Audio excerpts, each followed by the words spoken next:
Hello दोस्तों, आज की वीडियो में देखेंगे लास्ट 35 डेज में आपका स्ट्रेटेजी क्या होना चाहिए। तो हम दो स्टूडेंट कैटेगराइज करेंगे। पहला, जिनका सिलेबस मैक्सिमम कंप्लीट हो गया है। दूसरा, जिनका सिलेबस मैक्सिमम कंप्लीट नहीं हुआ है। तो पहला ऐसे स्टूडेंट के लिए देखेंगे जिनका मैक्सिमम सिलेबस कंप्लीट हो गया है।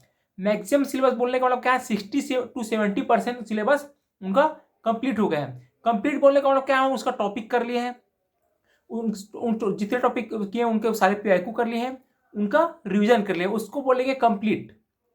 Topic plus PYQ plus revision. तो ये आपका अगर तीनों कंप्लीट हो गया है तो अगला क्या करना है? आपको बनाना है शॉर्ट नोट्स। अगला क्या बनाना है? आपको शॉर्ट नोट्स बनाना है। उसके बाद अगर शॉर्ट नोट्स बन जाते हैं, उसके बाद आपको ज्वाइन करना है टेस्ट सीरीज। शॉर्ट नोट्स यदि आपका कंप्लीट है तब जाके आपको क्या करना है? टेस्ट सीरीज करना है। और पीआईक्यू कितने बार होना चाहिए? 2 से 3 बार आपका पीआईक्यू हो गया, उसके बाद आपको टेस्ट सीरीज में जाना चाहिए। और टेस्ट सीरीज आप दिलाओगे तो क्या करोगे? पहले रिवीजन करोगे उस टॉपिक का, फिर उसको टेस्ट सीरीज, फिर रिवीजन, फिर टेस्ट सीरीज, फिर रिवीजन, फिर टेस्ट सीरीज। ऐसे आपको डेली करते जाना है और टारगेट बना के चलना है। आपको क्या करते चलना है? टारगेट बना, एक दिन में इतना टॉपिक कंप्लीट करना है, फिर उसका टेस्ट सीरीज, एक दिन में एक टॉपिक कंप्लीट करना है, फिर उसका टेस्ट सीरीज। ऐसे आपको टॉपिक्स को अलग अलग भागों में बांट देना है। उसको क्या करना है?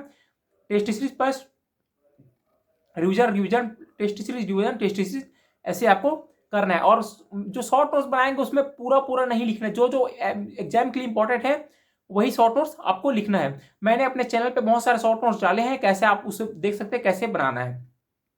दूसरा देखते हैं अपन कि रेफरेंस बुक के क्वेश्चन करने हैं क्या। तो रेफरेंस बुक के क्वेश्चन नहीं करने हैं यदि आपका 3 से 4 बार आपका पीवाईक्यू आप सारे कंप्लीट कर चुके हैं। उसके बाद आप चाहो तो रेफरेंस बुक के क्वेश्चन कर सकते हैं। और एक बात मैं और बताना चाहूंगा कि एग्जाम में 25 से 30 क्वेश्चन पूरी तरीका से पीआईक्यू 10 से आते हैं, पूरी तरीके से पीआईक्यू 10 से आते हैं। 15-20 क्वेश्चन क्या होते हैं? न्यू होते हैं, एकदम एकदम न्यू होते हैं। और वही 5 से 10 क्वेश्चन एकदम मिड में होते हैं, जो प्रीवियस टेस्ट से भी रहते हैं और नए भी रहते हैं। तो स्टूडेंट को जो वही जो न्यू ट्रेंड से आते हैं 15-20 क्वेश्चन, वही उसी को देखकर लगता है कि क्वेश्चन तो रेफरेंस बुक से आ रहा है, और रेफरेंस बुक के क्वेश्चन पढ़ने लग जाते हैं और उनका सिलेक्शन इसी तरह नहीं होता है। क्योंकि सिलेक्शन के लिए जरूरी है प्रीवियस ईयर क्वेश्चन। यदि आपने सारे प्रीवियस ईयर क्वेश्चन 2 से 3 बार लगा दिए हैं तो आपका सिलेक्शन पक्का हो जाएगा। क्योंकि प्रीवियस ईयर क्वेश्चन ट्रेंड से 25 से 30 क्वेश्चन पूरा प्रीवियस ईयर क्वेश्चन से ट्रेंड से रहता है। 60 क्वेश्चन में सेक्शन सी में, जो आपको रैंक क्या करता है? इंक्रीज करता है। तो आपको क्या करना है? रेफरेंस बुक के क्वेश्चन को प्रायोरिटी नहीं देना है, पहले देना पीआईक्यू। पीआईक्यू को 3 से 4 बार करना है। उसके बाद आपको क्या करना है? टेस्ट सीरीज लगाना शॉर्ट नोट्स के साथ। उसके बाद क्या करना है? आपको कंप्लीट सिलेबस क्या होना चाहिए? Topic plus PIQ plus revision करना है, और साथ साथ टेस्ट सीरीज लगाते जाना है। टेस्ट सीरीज आपको किसका लेना है? टेस्ट सीरीज मैंने लिया था जे केमिस्ट्री एंड आईएफएस। तो आपको जिसका भी टेस्ट सीरीज अच्छा लगता है आप उसका ज्वाइन कर सकते हैं। टेस्ट सीरीज जरूरी है ऐसे स्टूडेंट के लिए जिनका पूरा सिलेबस कंप्लीट हो गया है, पीआईक्यू कंप्लीट हो गया है, शॉर्ट नोट्स कंप्लीट हो गए, तो उनको जरूर से जरूर टेस्ट सीरीज ज्वाइन करना चाहिए। टेस्ट सीरीज में हार्ड हार्ड क्वेश्चन मिलेंगे, क्योंकि वो न्यू क्वेश्चन रहते हैं, पीआईक्यू नहीं रहते हैं। तो आपको उनसे डरना नहीं है। मेरे भी टेस्ट सीरीज में दिलाता था, मेरे रैंक अच्छे नहीं आते थे, मेरे भी मार्क्स कई कई टॉपिक्स में अच्छे नहीं आते थे, फिर मेरा इतना अच्छा रैंक आया है। तो आपको भी डरना नहीं है, टेस्ट सीरीज सारे टॉपिक का दिलाना है। अब ऐसे स्टूडेंट देखेंगे जिनका सिलेबस पूरा मैक्सिमम कंप्लीट नहीं हुआ है, उनका सिलेबस मैक्सिमम कंप्लीट नहीं हुआ है। तो उनको क्या करना चाहिए? मैक्सिमम सिलेबस कंप्लीट करना चाहिए विद पीआईक्यू। उनको टेस्ट सीरीज की तरफ नहीं जाना चाहिए, उनको मैक्सिमम सिलेबस कंप्लीट की ओर ध्यान देना चाहिए। और revision, syllabus complete plus revision की ओर ध्यान देना चाहिए, plus PIQ, syllabus plus PIQ की ओर उसको उनको ध्यान देना चाहिए। तो उनको टॉपिक क्या क्या करना चाहिए? यदि अब उनका कंप्लीट नहीं हुआ तो अभी और क्या क्या कर सकते हैं? तो इनऑर्गेनिक में उनका ऐसे complete coordination OMC chemical bonding app block bio inorganic एक सब एक टॉपिक्स कर सकते हैं। वैसे ही ऑर्गेनिक में यदि उनका ऑर्गेनिक वीक है तो वे ऑर्गेनिक स्पेक्ट्रोस्कोपी, पेरीसाइक्लिक, स्टीरियोकेमिस्ट्री एक कर सकते हैं, और एरोमेटिसिटी कर सकते हैं। इजी टॉपिक्स है। यदि उनको ऑर्गेनिक अच्छा है तो वे सारे टॉपिक कर सकते हैं। Stereochemistry, reaction mechanism, reaction intermediate, reagent, name reaction, pericyclic, organic spectroscopy and GOC plus aromaticity, ये सब कर सकते हैं। उसी तरह फिजिकल में देखो, फिजिकल में जिनका कंप्लीट नहीं हुआ तो क्या कर सकते हैं? केमिकल काइनेटिक्स इजी है, पॉलीमर इजी है, सरफेस इजी है, सबसे इजी है सॉलिड स्टेट। सॉलिड स्टेट कोई भी कर सकते हैं, और कोई वही जो जो पुराना क्वेश्चन आते हैं वही प्रीवियस स्टेट से इसका क्वेश्चन आता है। और फिजिकल स्पेक्ट्रोस्कोपी और ग्रुप थ्योरी, ये क्या है? इजी टॉपिक्स है।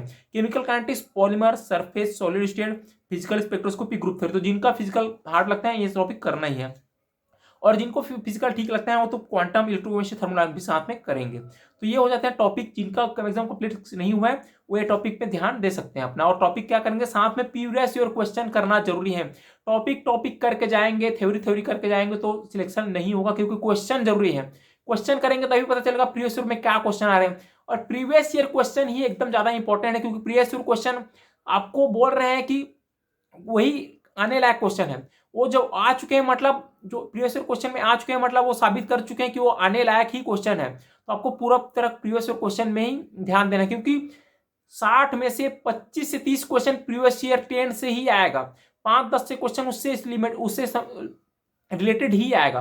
तो आपको उस प्रीवियस ईयर क्वेश्चन पे ही ध्यान देना है। और फिजिकल केमिस्ट्री वाले को स्टूडेंट जो जिनका सिलेबस कंप्लीट हो गया नहीं हुआ, सबको बताना चाहूंगा कि कैलकुलेटर चलाने आना चाहिए। आजकल कैलकुलेटर देगा ही एग्जाम में, और इस बार का कैलकुलेटर इस बार भी देगा एक एग्जाम में कैलकुलेटर। तो आपको कैलकुलेटर चलाने आना चाहिए। वर्चुअल कैलकुलेटर डाउनलोड कर लेना है, उसी में सारे क्वेश्चन आपको लगाना है और उसी में कैलकुलेशन करना है। वर्चुअल कैलकुलेटर में ही कैलकुलेशन करना है। यूनिट कन्वर्जन और ग्राफ मेकिंग आपको फिजिकल केमिस्ट्री में आना ही चाहिए। टॉपिक वाइज पीआईक्यू बुक आपके पास सॉल्यूशन होना चाहिए, जिसमें से आप पीआईक्यू लगाएंगे। फिजिकल में ज्यादा इंपॉर्टेंट क्या है, फार्मूला याद होना चाहिए और सॉल्व करने का तरीका याद हो। और जो सॉल्व होना हो उसका आप अलग से नोट्स बना सकते हैं। नोट्स में पूरा फिजिकल में पूरा क्या होना चाहिए, फिजिकल और क्वेश्चन पहले तो आप बना चुके होंगे। तो शॉर्ट नोट्स में क्या रखेगा, ओनली फॉर्मूला। शॉर्ट नोट्स में ओनली फार्मूला आपको बनाना है, जो कि एग्जाम रिलेटेड होना चाहिए। तो जिनका सिलेबस कंप्लीट नहीं हो उनको पहले अपने जो मैक्सिमम सिलेबस कंप्लीट करना चाहिए विथ पीआईक्यू। उनको टेस्ट सीरीज की ओर नहीं जाना चाहिए। और अगला हम देखते हैं कि एप्टीट्यूड। कुछ बच्चे बोलेंगे कि हम सिलेबस कंप्लीट करें तो एप्टीट्यूड की ओर जाना चाहिए। तो एप्टीट्यूड का ऐसा है कि यदि आप कोई भी एप्टीट्यूड के ऐसे प्रीवियस ईयर क्वेश्चन में ज्यादा ध्यान, मैं देखा हूं कि बच्चे लोग सोचते हैं स्टूडेंट कि प्रीवियस ईयर क्वेश्चन कस कर लेंगे लास्ट में हो जाएगा। वैसा नहीं है। आपको यदि एप्टीट्यूड करना है तो पूरा टॉपिक कंप्लीट करना पड़ेगा। यदि आप प्रोबेबिलिटी कर रहे हैं तो पूरा प्रोबेबिलिटी कर लीजिए। स्पीड डिस्टेंस टाइम कर रहे हैं तो पूरा स्पीड डिस्टेंस टाइम कर लीजिए। थ्योरी इंपॉर्टेंट है, पीवाईक्यू इंपॉर्टेंट नहीं है। थ्योरी आपको उसका कॉन्सेप्ट पता होना चाहिए, क्योंकि एप्टीट्यूड में क्वेश्चन रिपीट नहीं होते हैं। एप्टीट्यूड में क्वेश्चन रिपीट नहीं होते, कॉन्सेप्ट रिपीट हो सकते हैं। तो आपको पूरा जैसे स्पीड डिस्टेंस टाइम पढ़ रहे हैं पूरा आपको टॉपिक पढ़ना है। प्रोबेबिलिटी पढ़ रहे हैं प्रोबेबिलिटी पढ़ रहे हैं, प्रोबेबिलिटी क्वेश्चन एकदम आती है। और ग्राफ से क्वेश्चन आते हैं, ग्राफ से क्वेश्चन आते हैं, मेंसुरेशन से क्वेश्चन आता है, जो कि क्षेत्र मिति बोलते हैं उसको क्वेश्चन आता है। और पाई चार्ट से क्वेश्चन आता है। इस टाइप से क्वेश्चन ज्यादातर पूछे जाते हैं। तो आपको और 3 से 4 क्वेश्चन, उसमें 4 से 5 क्वेश्चन रीजनिंग होगा, जिसकी तैयारी आपको करने की जरूरत नहीं है। आपको क्वेश्चन पढ़ने ध्यान से आपका सॉल्व हो जाएगा।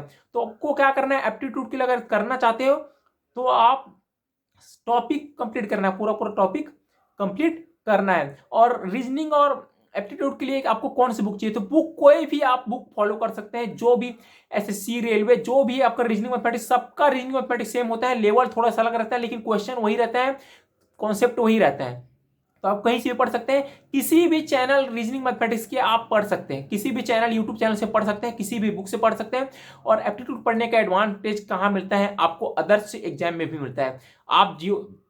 आप कई पेटेंट ऑफिसर दिलाएंगे उसमें भी मैक्सिमम क्वेश्चन आते हैं एप्टीट्यूड के। कोई अदर एग्जाम दिलाएंगे उसमें भी एप्टीट्यूड आते हैं। गेट एग्जाम में एप्टीट्यूड रीजनिंग आएगा, सेट एग्जाम में एप्टीट्यूड रीजनिंग आएगा, नेट एग्जाम में एप्टीट्यूड रीजनिंग आएगा। तो आपको कंप्लीट करना ही पड़ेगा। तो आपको क्या करना है, फुल टॉपिक कंप्लीट करना है, पूरे तरीके से कंप्लीट करना है। पीवाईक्यू करने से कुछ नहीं होगा, कॉन्सेप्ट करना जरूरी है। तो ये तो दोस्तों हमको 35 डेज में आखिरी में क्या करना चाहिए, मैक्सिमम अपना प्रायोरिटी जिसका कंप्लीट होगा सिलेबस, मैक्सिमम प्रायोरिटीज है revision with short notes. Revision with short notes, जब भी आप टेस्ट सीरीज दिलाएंगे तो आपको शॉर्ट नोट्स में ही रिवीजन करना है। शॉर्ट नोट्स में आपको पूरी तरीका से एग्जाम के लिए जितने इंपॉर्टेंट फार्मूले हैं, कॉन्सेप्ट हैं, आपको सब उसमें लिख देना है। और शॉर्ट नोट्स आपका अच्छे से बनाना है। कोई बोलेगा कि आपको शॉर्ट नोट्स देना, राइटिंग में जमा करने की जरूरत नहीं है, अच्छे से बनाना है, एकदम सुंदर तरीके से बनाना है। आपको ही पढ़ना है, आपको उसको बार पढ़ना है। तो शॉर्ट नोट्स आपको, फाइनल नोट्स आपको कैसे भी हो, लेकिन शॉर्ट नोट्स आपको क्या होना चाहिए, अच्छे होना चाहिए, क्योंकि आपको उसी को बार बार रिवाइज करना है। तो अच्छे सुंदर तरीके से आपको जितना भी इंपॉर्टेंट है उसको लिखना है। और आप जब प्रीवियस ईयर क्वेश्चन किए थे तो आपको पता चल गया कौन से फॉर्मूला इंपॉर्टेंट है, कौन से टॉपिक इंपॉर्टेंट है, कौन से टॉपिक से ज्यादा क्वेश्चन आता है, या बार बार रिविजन करने से भी आपको पता चल जाता है। तो इस तरह आपको ज़्यादातर ध्यान कहाँ में देना चाहिए, रिवीजन में देना चाहिए। हर दिन आपको एक टॉपिक क्या करना है, कैटेगराइज कर लेना है कि इसको मैं आज कंप्लीट करूंगा। मैक्सिमम टाइम क्या होगा आपका कंप्लीट नहीं होगा। आज में मतलब बोल आप सोचोगे कि एक दिन में कंप्लीट करूंगा, उसको नहीं होगा, लेकिन आप में एक संतुष्टि रहेगी कि आपने मैक्सिमम उसका आज भी नहीं होगा लेकिन मैक्सिमम सिलेबस उसका कंप्लीट कर लिया, मतलब मैक्सिमम आप टारगेट कंप्लीट कर चुके हैं। इसीलिए टारगेट बनाना जरूरी है। टारगेट कंप्लीट होना है लेकिन टारगेट बनाना जरूरी है, उसको कंप्लीट करने में आपको पूरी पूरी कोशिश लगानी है। तो आपको क्या बचे हैं लास्ट के 35 दिन है, तो आपको 20 से 25 दिन रिवीजन करना है। लास्ट को जो 1 वीक होता है उसका स्ट्रेटेजी मैं बाद में डालूंगा कि लास्ट 1 वीक में करना। पहले आपको ध्यान देना है रिवीजन में सारे टॉपिक, जो आपको जैसा लगे इजी टॉपिक पहले, हार्ड टॉपिक पहले आपको रिवीजन करने हैं। रिवीजन जब सबसे ज्यादा जरूरी है, रिवीजन प्लस यदि आपका प्रीवियस क्वेश्चन हो गया तो आपको ज्यादा से ज्यादा रिवीजन में ध्यान देना है। तो थैंक यू दोस्तों, और कोई क्वेश्चन है तो आप पूछ सकते हैं।